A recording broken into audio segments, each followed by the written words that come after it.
We zijn hier bij de Bijkerdij, de Friese Stabijhoenendij. En bij mij zit dierenarts Anton Beijer van Drachten. Ja, goeiedag Beijer.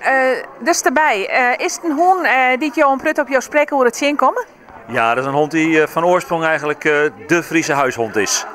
Op elke boerderij of elk erf kwam je eigenlijk wel zo'n mollehondje, zo'n Friese Stabij tegen. Dus u ziet hem ook vaak op het spreekuur? Absoluut. Ja, dat is een van de meest voorkomende honden. Buiten Friesland zie je ze niet veel, maar hier een van de meest voorkomende rassen. Is het een hondje dat onderhevig is aan kwalen? De ouderwetse Friese Stabij eigenlijk belachelijk weinig. Dat is echt nog een gezonde natuurhond waar weinig probleempjes mee waren. In de Stabij zien we niet zoveel problemen. In de wetterhoen beginnen zo langzamerhand wel wat meer problemen te komen. En over wat voor problemen praten we dan? Dan praten we over vachtproblemen, dan praten we met name ook over erfelijke afwijkingen. Die komen omdat er toch te veel steeds dezelfde reuien en dezelfde teefjes gebruikt zijn. Te smalle genetische basis, wat met een duur woord heet.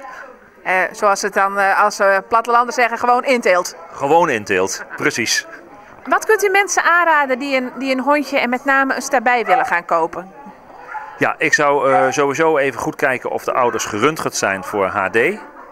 Dat is heupdysplasie, hè? Heupdysplasie, ja. En ik zou zeker kijken of er een hondje is die een beetje vrij en vrolijk rondloopt. Maar dat is bij de Stabij eigenlijk nooit een probleem. En zodra ze een hondje hebben, zou ik als ze maar een dag of 3, 4 hebben, even naar de dierenarts gaan voor wat ik dan noem een APK.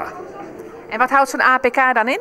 Zo'n APK gaat eigenlijk dat we kijken of er ook aangeboren hartafwijkingen zijn. Iets met navelbreukjes, of de testikeltjes, de balletjes afgedaald zijn. Of hij geen oormijt heeft, geen vlooien of ander ongedierte, of het gebit goed aangelegd is. Gewoon even een algemene keuring of je inderdaad een gezond hondje hebt. En als er dan wit is, dan kunnen we of er wat aan doen. Of als het echt heel slecht is, dan kun je beter de hond terugbrengen naar de fokker. Hoe moeilijk het ook is, voordat je eraan gehecht bent. Dan dat je heel lang met een hond met problemen opgescheept zit. Kom maar, goed zo. Ja, hey. Dit is geen hondje wat je gezellig even op een flesje houdt, lijkt mij. Nou, het zijn geen hondjes die je op het balkon uitlaat. Absoluut niet. Het zijn hondjes die beweging nodig hebben. Maar het zijn wel hele makkelijke hondjes. Dus als je ze gewoon mee met de lift naar beneden neemt en je laat ze lekker uit op een grasveld en even rennen en vliegen, zou je hem ook nog zelfs op een fletje kunnen houden.